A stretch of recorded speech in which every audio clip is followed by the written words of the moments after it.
Rally काढण्याचा हा प्रसंग इथं कोल्हापुरात आलाय, हा यायला नको होता पण तो आलाय आणि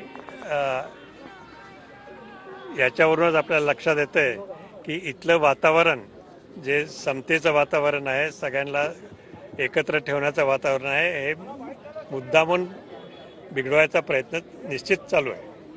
खरं तर विशाळगडावर इंडिया आघाडीने त्या ठिकाणी मदत केली, मात्र इंडिया आघाडीने केलेली मदत ही ढोंगीपणाची मदत होती अशा पद्धतीचाही आरोप त्या ठिकाणी विरोधकांकडून होता। कुठल्या पद्धतीने इंडिया आघाडीने जी मदत केली त्या ठिकाणी ती ढोंगीपणाची मदत होती अशा पद्धतीचा ढोंगीपणाचा का प्रश्न येतच नाही। मदत म्हणजे मदतच आहे, कमी आहे किंवा जास्त आहे, पण मनापासून जेव्हा वाटते आपल्याला मदत करावी तेव्हा आपण जाऊन मदत करतोय।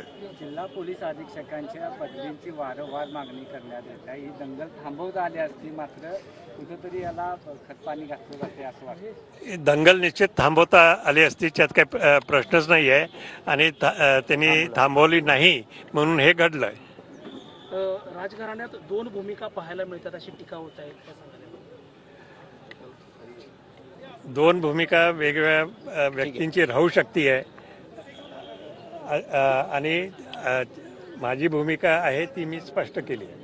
महाराज, गजापूरला तुम्ही ज्या वेळेला महिलांच्या व्यथा ऐकून घेत होता, त्यांच्या कानातलं काढून घेतलं असं सांगत असताना तुम्ही बंटी पाटलांना दोन्ही कानाला हात लावून सांगत होता की बंटी यांच्या कानातलं पण काढून घेतले, मात्र विरोधकांच्याकडून तुम्ही त्या मुस्लिम समाजाची माफी मागायला लागलाय असं व्हिडिओ व्हायरल झालेला आहे, काय सांगाल? तो चुकीचा आहे।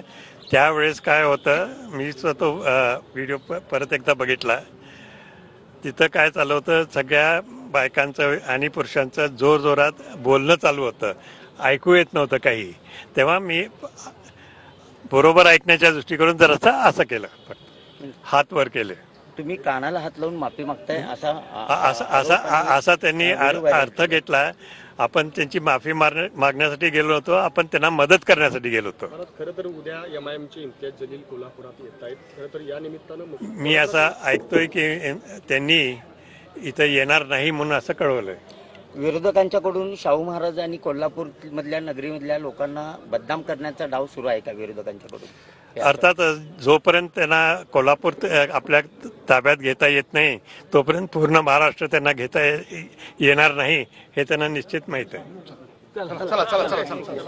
बंटी पाटील